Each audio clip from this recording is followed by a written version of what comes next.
Hi, everybody. Thank you very much for joining us tonight. My name is Jeff Dotseth. Thank you for everybody that came out to Mysterious Galaxy on a rainy, not a very typical San Diego night, but we've had crazy weather, but we're all here together, either online or in person, to celebrate Matt Coyle, Matt Coyle's brand new book, Doom Legacy. And I'll just tell you a quick story about how Matt and I became friends. Some of you may know it, but others may not. I think, Matt, it was 2014? Sounds about right. 2014, yeah. I was hosting a morning radio show in San Diego. We're doing sports talk. And on Twitter, I got a message from somebody. I don't even remember what we had been talking about on the show, but I got a message from a gentleman named Matt Coyle, who I didn't know. And the message said, hey, you took that story in an angle I didn't expect. That was pretty cool. Congratulations. Well, you rarely get complimented when you do radio. So I said, well, who's this lunatic, right? And I figured he might be out on parole. But I went and looked at Matt's bio, and I saw he was a mystery writer. Well, I am a huge, huge fan of mysteries. I'm a huge fan of Mysterious Galaxy.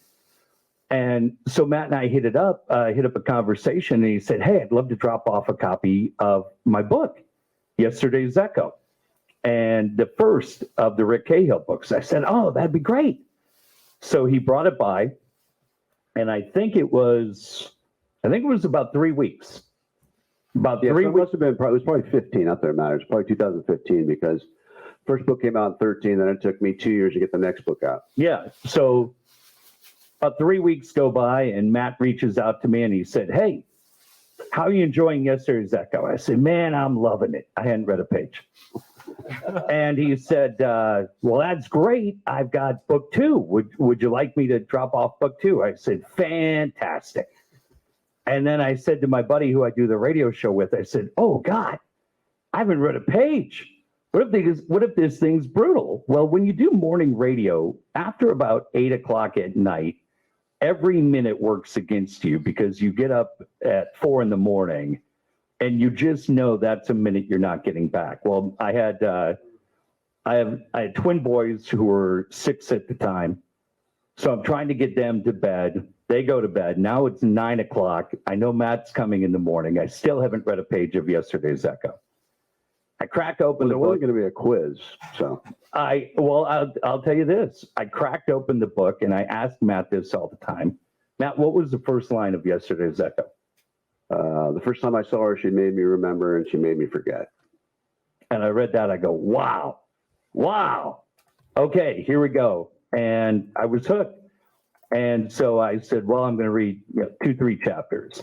Well, I think 2-3 chapters became probably 1:30 in the morning. And I absolutely loved the book. And so Matt came in the next day. And as a fight fan, there's a great quote from Bob Arum, and I share this with you. Bob Arum said one time at a press conference, yesterday I was lying, today I'm telling the truth. And I said, Matt, yesterday I was lying. I hadn't read the book, but I loved it. And thankfully, he put up with me, and we've been friends ever since. So, Matt, let's just get people caught up to date on, before we get into Doom Legacy, which is available both here at Mysterious Galaxy and online. Get people caught up. Where is Rick Cahill as we get ready to crack the cover? Well, his backstory is it's about maybe 17, 18 years since the death of his wife, when he was a cop in Santa Barbara. He was arrested for the murder, but never tried, released, never exonerated. So he's had that kind of black cloud of the guy who got away with murder for many years, thought to be, for many years. He was come back to his hometown of San Diego, where it's about the only place he could get a job. And in the first book, which we talked about, Yesterday's Echo, he was managing it. He met a woman, she got into trouble, and he helped her out, and it kind of rekindled that idea of, he became a cop because he wanted to help people, of helping people out, because particularly when you're a private eye, you help people really have, at times, no place else to go. So he's a private investigator now, all these years later. But he's had a rough go. He's had, because of the death of his wife, although it was spoiler, he didn't kill her, but he feels responsible for her death in some ways because of the actions he took and didn't take the night she died. So every case he takes, he's trying to redeem himself. He's trying to get a good outcome for the people involved, and inside it's probably more subconscious than conscious. He's trying to redeem himself. And if you looked at him from 30,000 feet, you probably think he has. But even though some of the outcomes of some of the cases haven't turned out the way he would like them to, and because he tends to get emotionally involved, he's taken a lot of physical abuse over the years. He played sports. He boxed. He played Pop Warner, high school, college football. And he's had some concussions as a private investigator. So in the last book, Last Redemption, he is, if anybody knows about CTE, chronic traumatic encephalopathy, as far as I know, the diagnosis is still not determinative until the person has passed away and they open the brain. But, they're getting pretty good at pre-diagnosis, and he's been pre-diagnosed with chronic traumatic encephalopathy, the brain traumatic disease. And it leads to a shorter life generally. The average lifespan is 53 years. And it also has one symptom that can occur is this anger, this outrage, this very quick flash rage. And the last book we learned about the CTE, and he's finally told his now wife about it, and he now has a child. But he's getting this rage when something bad, the slightest thing can happen, which will send him into this flash rage. And he's kind of tried to hide it from his wife. When they get in an argument or something, he just takes off. And rage or no communication is not good for a relationship. So his relationship, although he's in a position he never thought he'd be in, he's got a child. He's in a loving marriage after the death of his first wife. He thought he'd never have a kid. A daughter, Krista, who he loves head over heels over, and his wife Leah. But this rage is infringing on his personal life as well as his professional life. So that's where Rick is now. It's a very upbeat story, as you can tell. Only gets more fun, but that's where we are when the book starts. The CTE angle. We'll talk about Rick in a minute, but how much did that impact your writing process, making sure that you got that aspect of the character correct? Well, I'm sure I made mistakes, but I've actually, ironically, there's been a few reviews that I make the mistake of reading all my reviews, even on Goodreads. But I've had some reviewers, actually one recently, and I think that she may have actually reviewed for some, online magazine or something too, who has history in the field, and she was complimentary about what I got right. So, I did research as much as you can. I talked to some doctors, and I did a lot of online stuff. But, it's the things you have to do as a writer. I can't say that it influenced my writing a whole lot. Ironically, I found out a friend of mine after this book came out. He told me that he'd been pre-diagnosed with. I played high school football with him, and he was a CHP for many years. He had some physicality, some concussions, even as a chip, and he's been pre-diagnosed with CTE. Wow! I just found that out about 2 months ago. Yeah. Wow! Yeah, we send him the best because it's incredibly scary. You talked about Yesterday's Echo in 2013. It's amazing to think it's been 10 years, right? But Echo, I'm sure there were plenty of years, plenty of drafts before it actually hit. Yeah. How is writing Cahill different today than it was in 2013? Well, I've been under contract since, when you're writing that first book, you have more or less all the time in the world. Although if you're like me, you're pretty old and you started. But, there's no deadline or anything. And you're trying to get it in workable shape, trying to get it in as good shape as possible and send it to potential agents and get rejected. So I was able to revise for many years. It took me 10 years to get published, which I think was a godsend for me, because I think all the work I had to do to make each draft better that I'd send out, it made the book. I started at whatever level I'm at. I started at a higher level than I would have been if some miracle had happened and somebody had picked it up on an earlier draft. But the one thing, now I'm under contract for every book, although I just turned in number 10 of the series, which is I'm going to pause after it and do something else. I won't be under contract. I'll have to sell something new. But so you're now it's a strict time deadline, but at least you get paid. You get paid up front. But the good thing is, because I have a very, we call it organic writing style or process, where I don't outline, and I've written this character for 20 years. Like I said, it took me 10 years to get published, and in 2013 was the first book, and here we're in 23.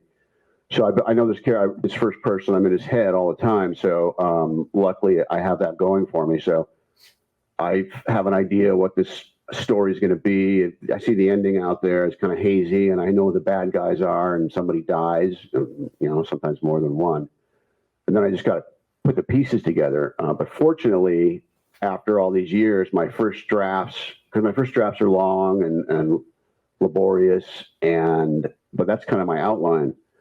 But now they're better than they were when I was writing 10 years ago. And so thankfully, that saves me a lot of time, because it's, there's two ways to write. You outline or you don't, or you sort of do both. But you're going to put the same amount of time in. And the people that outline, God bless them, I wish I could do it, but I can't. It doesn't work for me. They put all this time in ahead of, for like maybe a 3 months, they're outlining, figuring out where everything goes and how it all works. So by the time they start writing, it's, they're just filling in the blanks, and it's a lot easier.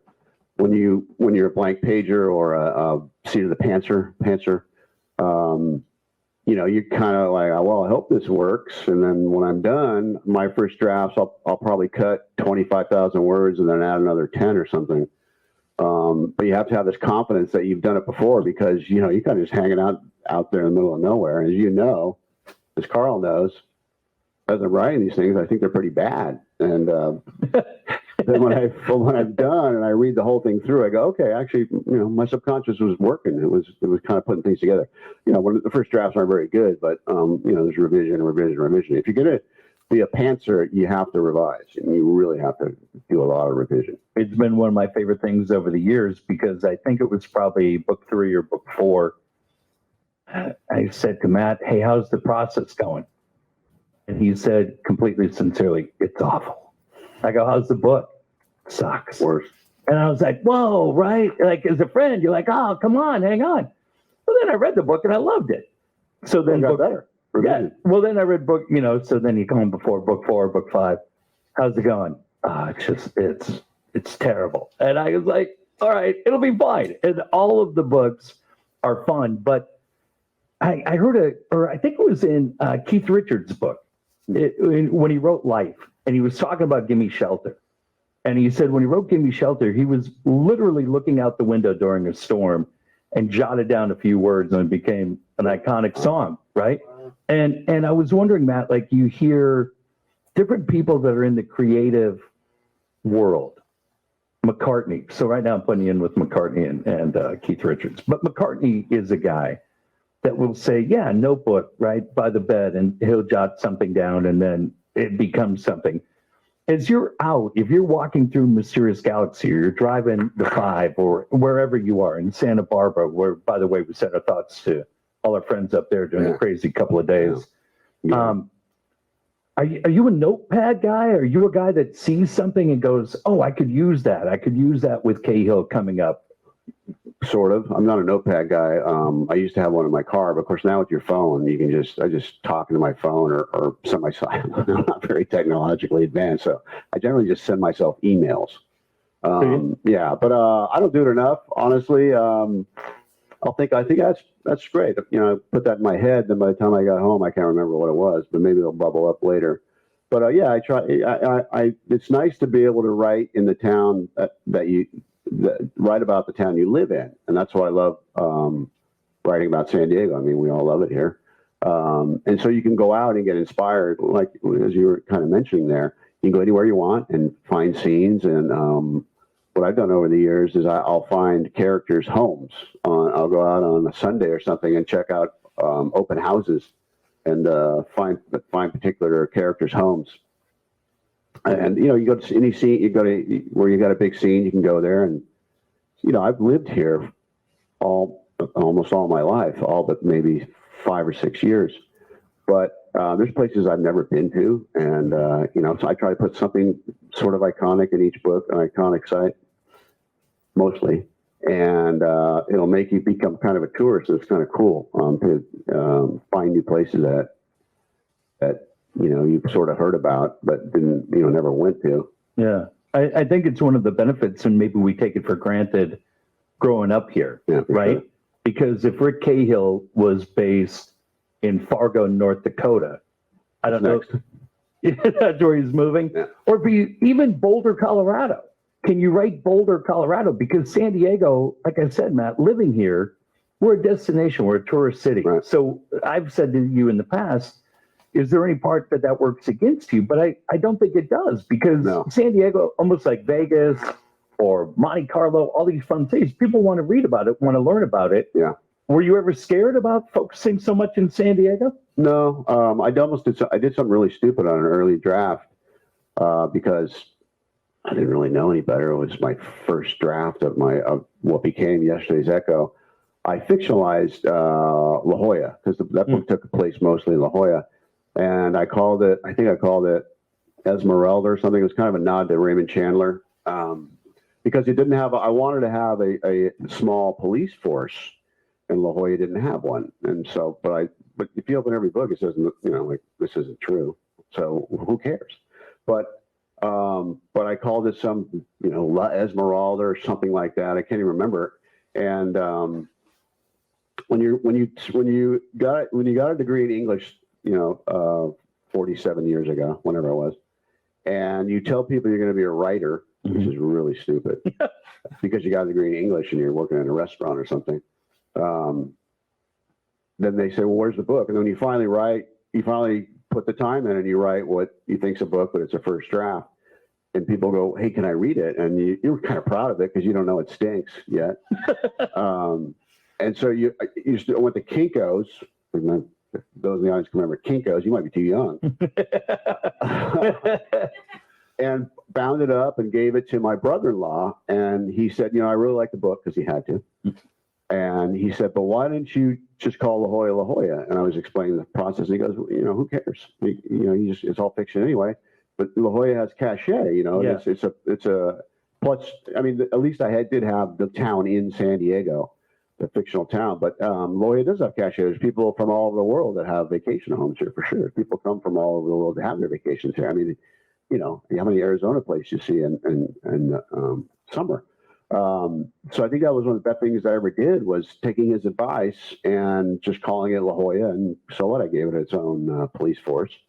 And because it did kind of open up. There's only one guy I can think of, Ed McBain, right? Who did, what did he call Gotham? Called New York Gotham. Yeah.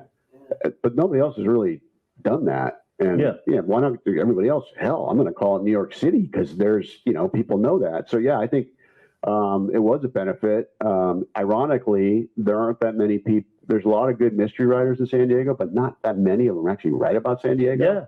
So I think it's kind of a little bit of, uncharted waters for some people, in terms of the areas, the genre, to have the genre. So I think it's been nothing but a benefit. And I love being able to write about the town I live in. We were talking about Lost Tomorrows briefly, and that one takes place in Santa Barbara. I went to school in Santa Barbara a long time ago, and I had to go up for a few weekends. And ironically, I went right after the fire in this. What time I was up there? It was the last time they had the big fire in the rainstorms. But anyway, things changed. I hadn't been there a long time, and it was great. I'm glad I did it, but I couldn't spend all my time up there. So in the middle of the night, when I wanted to get up and go check out a site somewhere, I couldn't do it. And it was even some place that's only a couple hundred miles away. I really miss not being able to have that access. Yeah, I think it's fun, because for those of us that live here, Cahill's my neighbor, literally lives across the street. And not lying, I'm like, I've driven the street going, okay, where's the house that you saw where you're like, this is where Rick Cahill lives? But then I would think too, Matt, that even if I don't live in San Diego, there's probably a lot of people that have visited, want to come back and say, oh yeah, I remember that spot, or I remember Del Mar, La Jolla, Coronado, a bunch of different places that make cameos in the book. So yeah, I would think it's engaging. In radio, we're always taught to do the show for audience of one.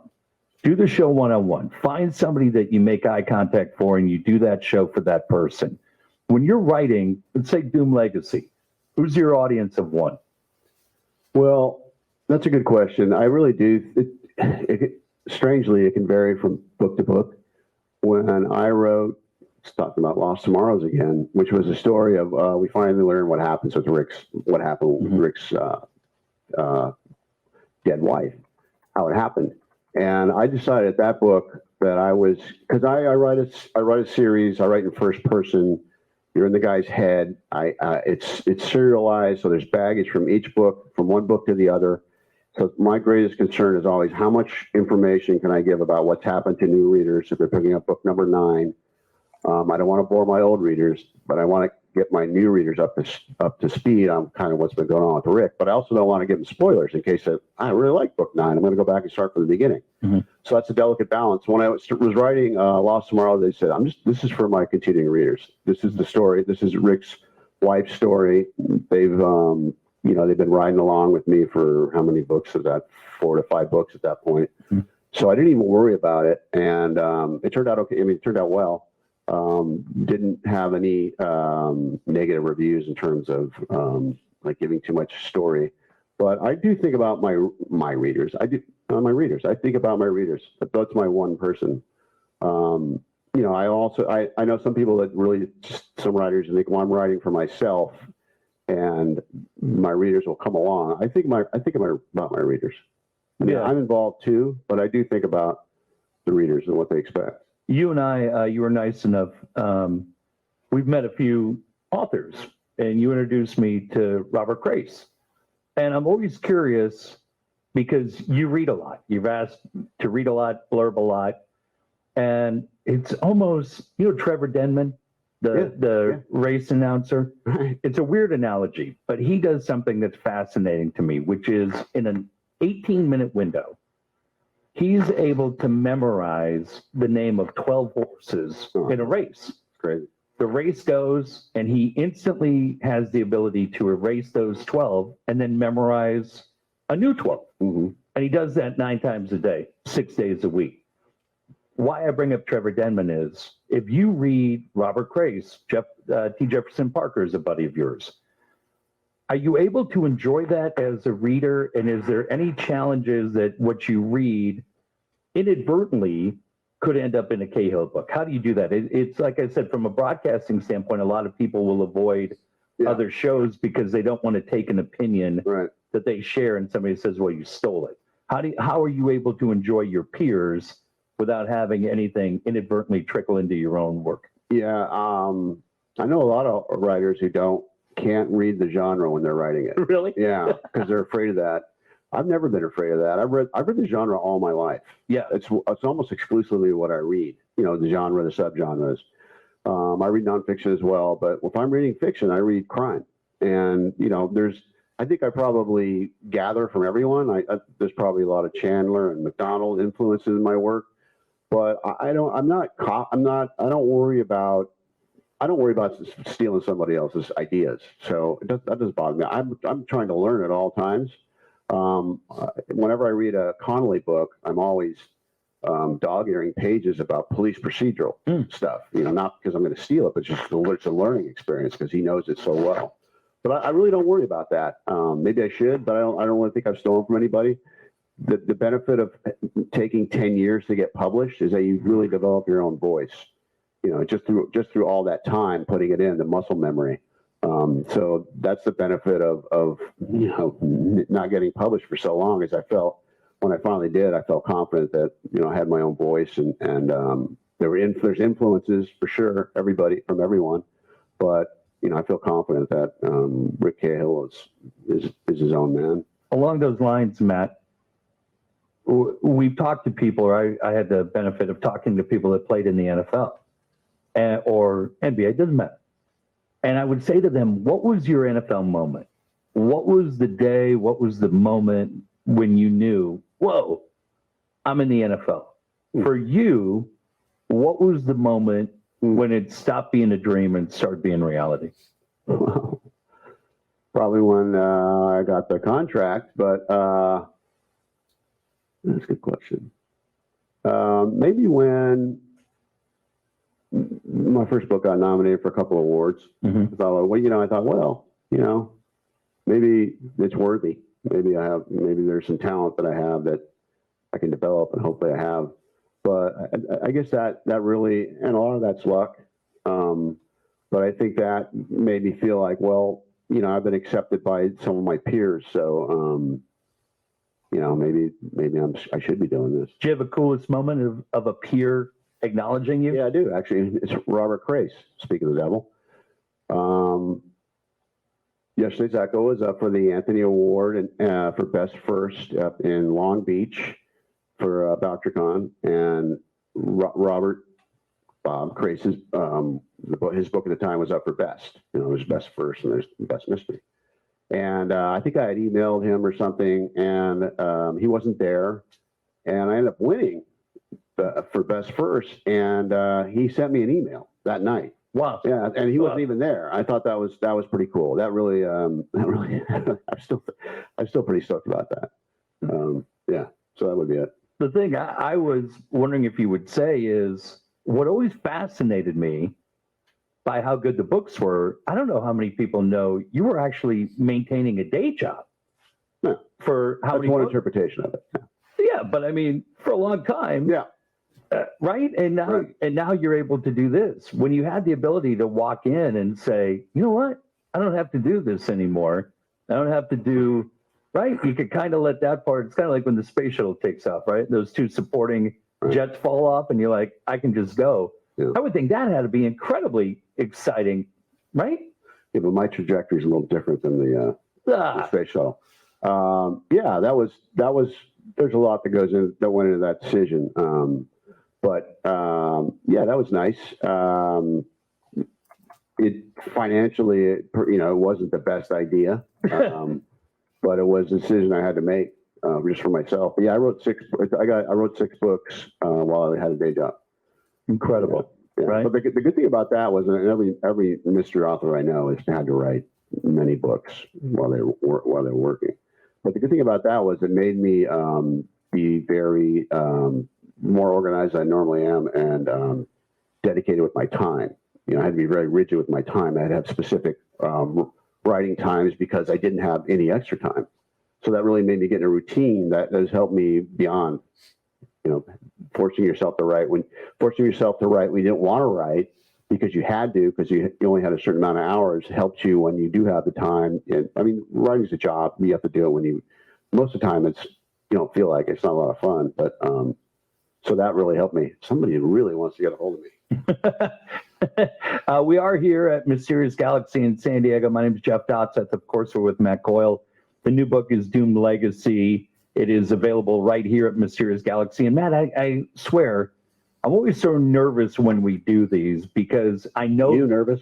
Come on. No, because I know there are people that have yet to crack the book. And the one thing you don't want to do, and it was funny, I was looking at... I had gotten an advanced copy.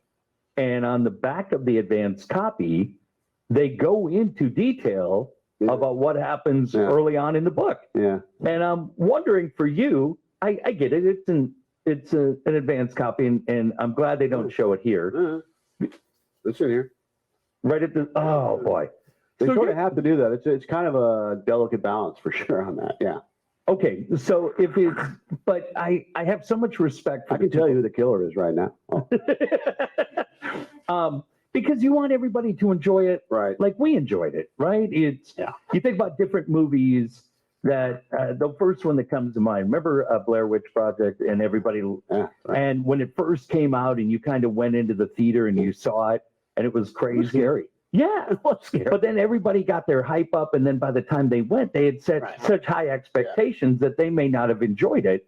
I love when people just have the chance to go into this. So that's why I haven't gone too deep into Doom Legacy. But I do want people to be interested. So what can we tell them? I loved it. Can we talk about the storyline? Yeah. And I guess if it's given away right on the inside cover. Let me just give you a quick aside though about there's an interviewer who I do a interview with every year, and this person is very intense, does a very good job, really reads the work. But this interviewer really likes to give away spoilers, Oh, like yeah. mini spoilers. I mean, there's the killer or what have you, but there's also things along the way, right? I mean, that's why we read mysteries. Yeah. And it can be a battle. Yeah. Trying to steer the conversation in a certain direction. But we also want people to pick up Doom Legacy. Yeah, we right. want them to pick it up and talk about it. I'm just going to ask this because, and then we'll get into Doom Legacy. If Rick Cahill was here in front of us in a chair, would you like him? Would you be friends with him? Probably not. Isn't that funny? Because for any of us that have read him, that's what's so funny. I think I would like him. I think I'd be fascinated by him. I think people that have read it. Well, I know him better than you do. No, I know you do. But that's the funny thing, because that I think all your readers keep coming back because we like him. And that's why I've said I get it from an author's standpoint. Oh, I love him, but I do love him. But I think that's why starting with Echo and working your way through is a fascinating character study to see where he was, where he goes, and where he is tonight. Yeah. I loved it. And I'm not sure if you can start with Legacy, but then I would highly recommend you go back and watch everything develop. But have you see, that fascinates me because I think one of the great successes of the book is how many of us do like him and think if he was here, we would like him. Well, he's a prickly guy. He's a little paranoid. Aren't we all though? But I mean, would I hire him? Yeah. Yeah. Yeah. Would I want him in my corner? Yeah. But I don't know. He's not that friendly of a guy, and he's a little dangerous. Sometimes when he shouldn't be. But you talk about the character development. I never expect him to end up where he is now when I started writing. Yeah. Where would you have, if you had a guess? It would have been much lighter. It would have been a much lighter journey for him. Much lighter. No, I know, but I'm saying like the Fletch character? Not quite that, but not nearly as dark. He wouldn't have done a lot of the things he did. There would have been a lot more happier endings, I think. But is it fun to write dark? Yeah, I loved it. And I've told the story before, but there's a San Diego writer named Alan Russell, a really good mystery writer, who had the misfortune of reading that first draft I wrote a million years ago for the Southern California Writers Conference, which is coming up next month. You guys doing the books there? Yep. As always. You were doing it there when I was there 20 years ago. So it was a really good conference this is 20 years ago. They always have reading critiques at a lot of these conferences where you can pay an extra money and someone's going to read your writings, a writer, an editor, an author, an editor, or an agent perhaps, and they're going to critique for you. And back then it was 30 pages, which is now it's 5. 30 was crazy. Yeah, exactly. Can you imagine? Can you imagine the pain? And so he had the misfortune of having to read that, and he said, he said, because it was really a first draft. He said, you can write, but it's much too autobiographical. Your book is much too autobiographical, and it was. And he said, every first book's like that. Plus, when you write in first person, even more so. And that was some of the best advice I ever got, because with each revision I did, it was less and less. And so the further I got away from my own story, the better the book became, the darker it became. And you asked me about the first line of yesterday's Echo. The first time I saw her, she made me remember. She made me forget. When that came to me in the middle of a revision of that first book, it changed the backstory for me. It changed everything. It made me realize this guy's life's a lot darker than I was thinking, and it really set me on the path where I am now. But I never thought that I'd give my protagonist a potentially fatal disease. My publisher wasn't real happy about it. Sure. That wasn't in the game plan, but it's the way things evolved. But that first line changed your life. Well, no, not financially, but yeah. No, but I think it did because it's funny, and I've told you this. It's one of the great benefits of having a friend who writes mysteries. If you read a lot, get a hold of you too. Somebody wants to get a hold of you too. Yeah. When I read, and I've said this to Matt, I blame him. He spoiled me, and not only as a friend, but as such a good author. The thing that I love about the Cahill series, I will not mention the author, but somebody very, very popular, and was talking to a friend about their particular books. And the friend said, yeah, I read them, but there's so many points in the book where you just go, come on, that wouldn't have happened. That wouldn't have happened, right? Or it's a cliche. You and I have vented plenty about one particular book that got a ton of hype and ended up on. You started that one. Started so much. No, but I mean, it's the thing. And I always say to Matt, it's what I appreciate the most about the books is I don't feel like it's cliche. I don't feel like, well, thank you. Yeah, where you go. So when you're reading for your others may differ, but when you're reading for your friends, is it easier or harder to critique for your friends? What do you mean by critique? By telling them, I don't feel it. I think this needs. I think you can be better. If you're you don't volunteer that something like that. But if you're in a writers group, yeah, then you have to, and it's really beneficial. And in good writers groups, the work is the thing. That's what everybody worries about. That's what everybody's goal is. Everybody in there is trying to make every work in there the best it can be. They're coachable. Yeah. Do you have people in the group? I'm not in a group right now, but I've been in a group with Carl, and who's a great writer and a great critiquer. And there's when I first started writing, and when I first started a writers group 20 years ago, there was some politics, inner group politics where people's feelings get hurt and things like that. But when if you've been doing it for a while, everybody's dedicated. We're going to make every book in here the best it can be. Then it's a wonderful thing. Yeah. So you're not trying to show people up with your critiques, but you are trying to help them understand why you think this point is the way it is. But there's other people who may disagree too. Gotcha. Let's talk about Doom Legacy. As much as you feel like giving away on this part, well, I'm going to defer to you because I'm blind as a bat. I didn't bring any readers in. But what can we tell people about why? Get them started on Doom Legacy and kind of give them a little bit of the background of what we find in this book. Well, I mentioned the CTE situation with Rick, and there's we'll call it a situation in the beginning of the book where he has an argument with his wife because he's got this child, this miracle child to him, the child he thought he'd never have, and every night he goes into her into the baby's room and stands over her while she's sleeping in the crib just because he wants to make sure she's okay, and he'll stand there for over an hour at times, and he's like, this is not good for her, it's not good for you. And so he gets in a flash rage, he takes off, he goes running for a couple miles at 4 a.m.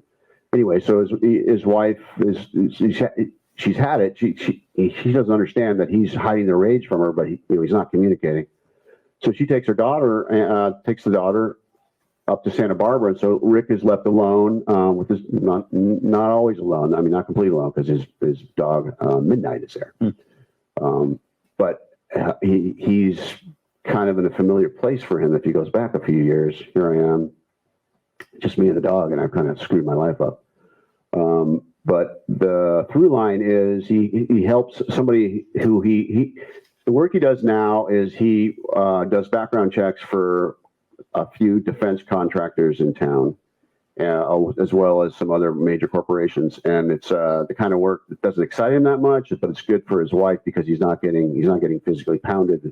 He's not getting emotionally involved like he used to. But the woman who gets him to work through his biggest account ask him to help her with something that he thinks is kind of interoffice politics, to investigate this private investigative agency, and he thinks, this is, I don't really want to do this.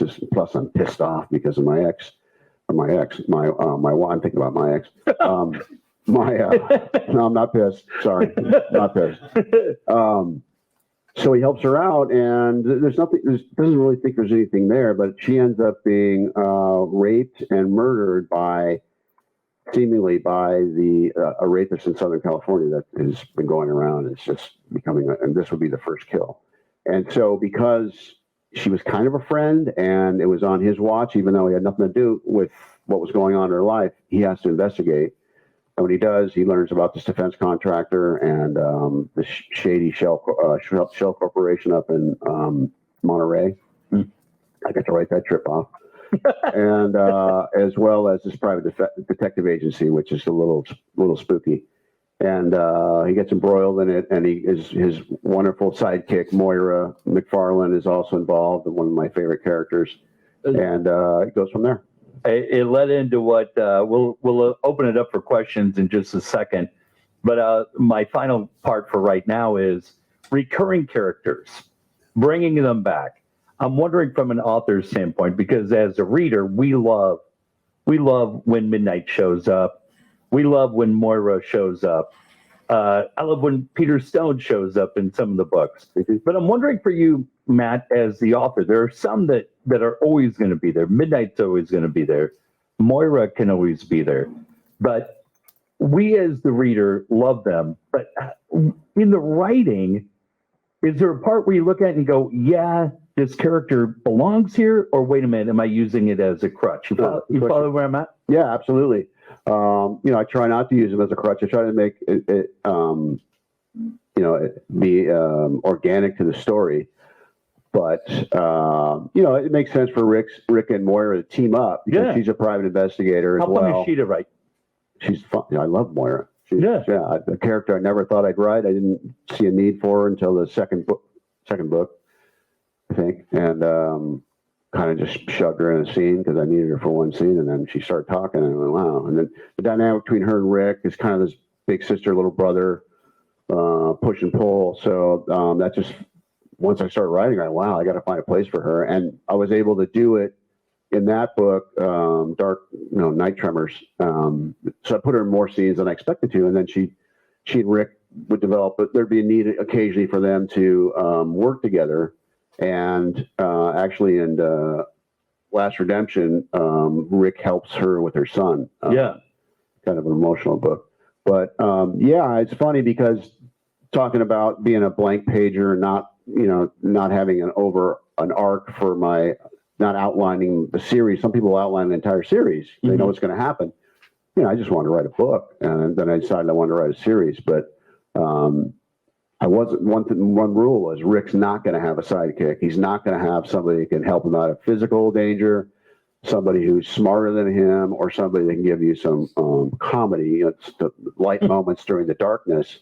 And then I had Moira, and she's not more physically capable than Rick, but she's smarter than he is. Absolutely. She's a better private eye, and she's not a particularly funny person, but the interaction between the two of them is fun. It can be light, and they truly care about each other in their very twisted ways. And but also it lightened Rick up a little bit because he could have gone really even darker. And I think it makes the reader think, well, if somebody's capable and likable as Moira cares about this guy, then I'm going to give him a little bit more benefit of a doubt. Yeah, she clearly checks both boxes. We will open it up if anybody has any questions, both online for Matt or here at Mysterious Galaxy. Again, the book is Doom Legacy, as we follow the ongoing excruciating travail. The adventures of Rick Cahill. I should bring this up too, because I think from a marketing standpoint, how much does the cover matter? As we walk into a bookstore, and it's probably more a question for the people at Galaxy, but and I just say it because if you look at, you've been incredibly fortunate that the covers are beautifully done, right? Well, thanks. Yeah, I love the covers. I had something to do with the first couple of them, but I do have some say. My publisher's very, because when I turn the book in, the cover's already done, so they're kind of taking my word for what makes sense. I give them a general idea, and then they'll come up with some art, and I like them all. But my books generally, when a book comes out, it might be displayed on a table like this, but generally they're displayed like this. So this is what you see. So the covers are important. They're important to people searching online for sure. But see, when they give you the cover like this, when your first books arrive, and then you see the spine and it says it's got the title of your last book on it, you think that's not good. The books can't, if they're going to look at the book like that, they're going to just think we just changed the color on the last one. anyway, that was kind of a funny thing when they sent me my first books. They screwed that the guy was a copy and paster, the cover guy. Oh no! And somehow we all saw it. And when I'm looking for the last look, I'm looking to see if they made sure they got the blurb right from my friend Lee Goldberg, a great blurb. And so that's what I'm looking at, because you look at the art like this, and like 10 sets of eyes had to miss this.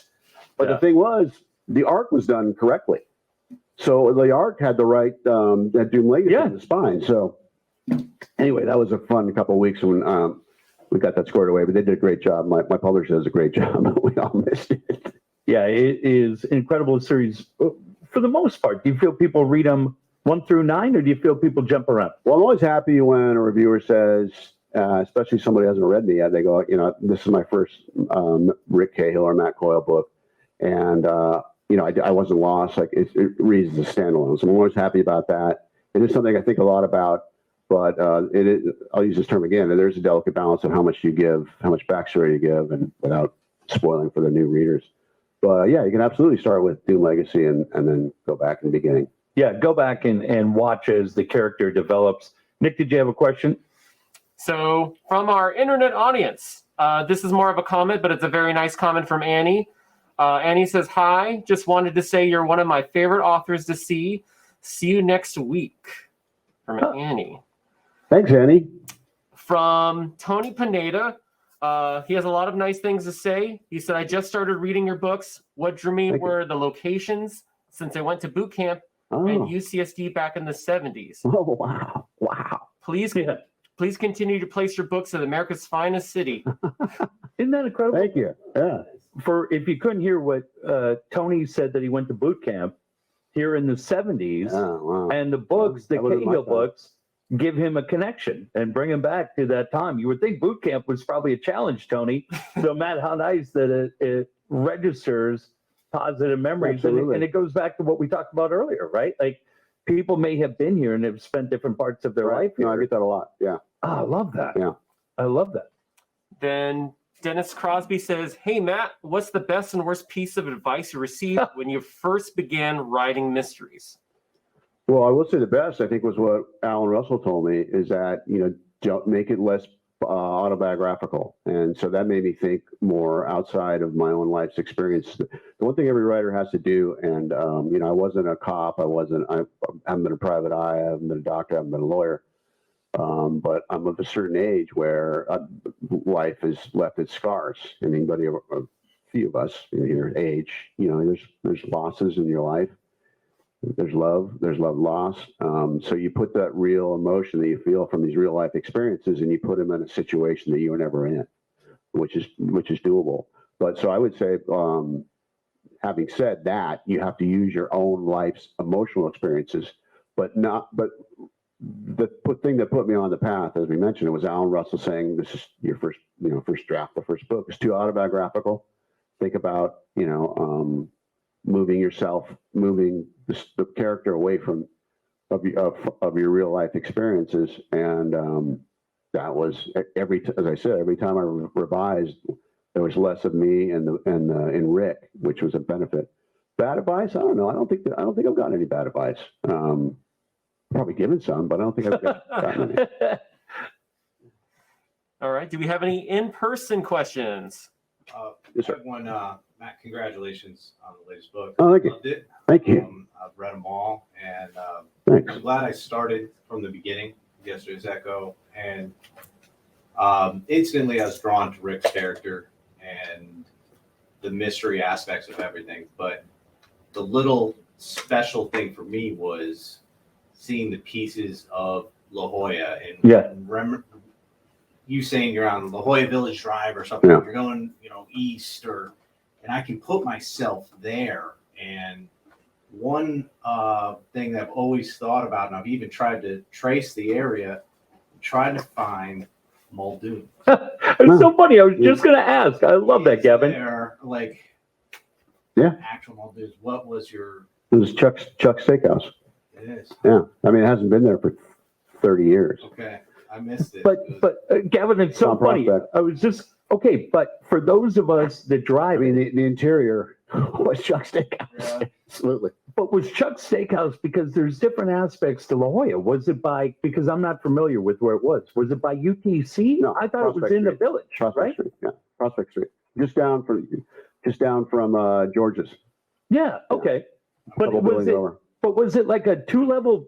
No, It wasn't. No. It was- no, it's below street level, and I don't. Is it a Donovan's? I think there's a Donovan's there now. But what happened was after the owner, Mark Richard, he couldn't get the ocean view. There were lawyer offices behind the building, and he couldn't get those buildings. And that when he sold, the next people that came in somehow bought out the lawyers. So now it has an ocean view.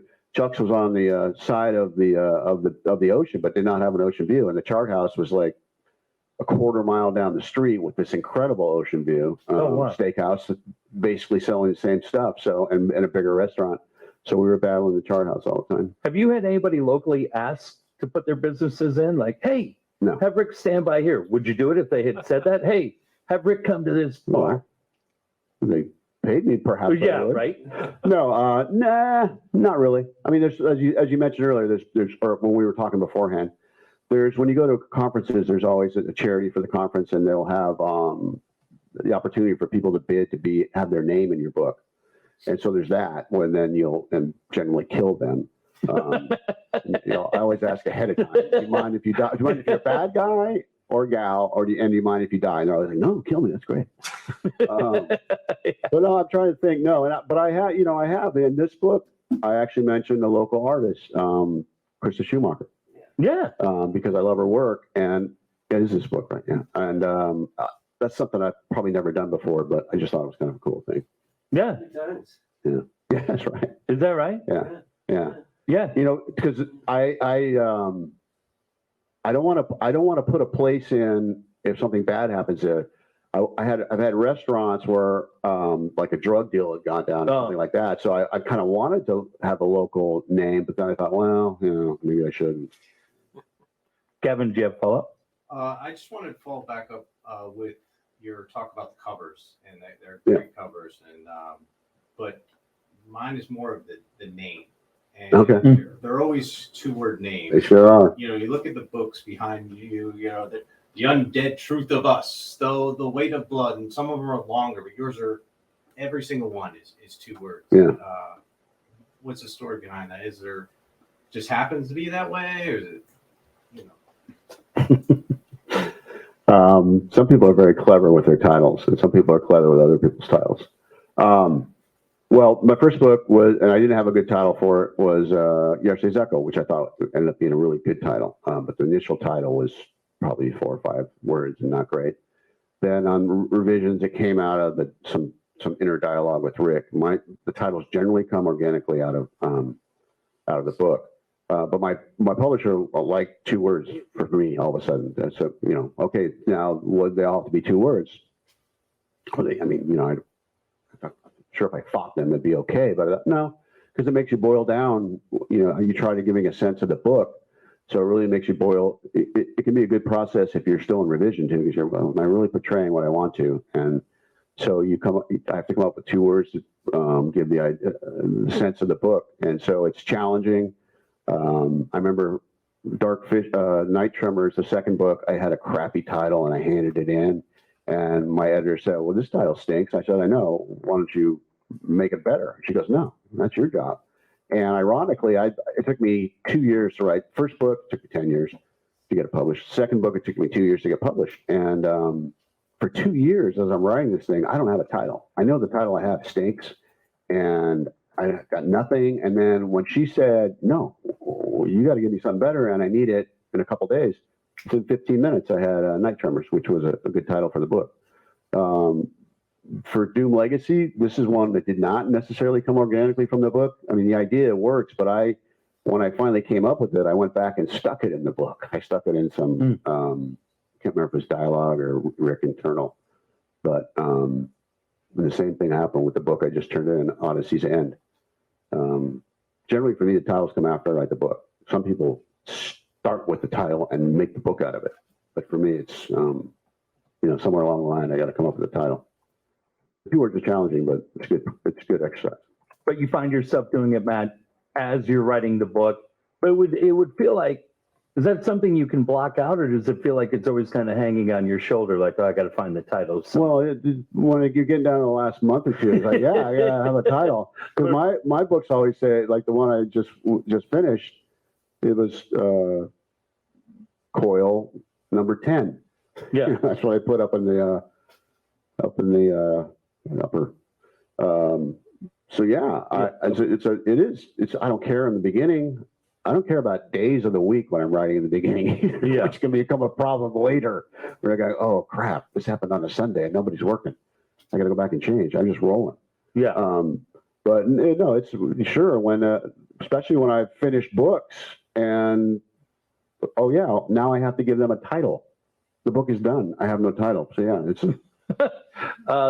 The book is Doom Legacy. I think we have gone for our allotted time. Thank you again for everybody that was nice enough to come out. Yeah, Crazy thanks. Appreciate it. weather in San Diego. If anybody is checking in from Santa Barbara or Montecito, I don't know, Matt, that they have power up there. It's been a crazy couple of days, but yeah. I know that's an area that means a lot to you. Yeah. So we're thinking about those people, all our friends up there tonight.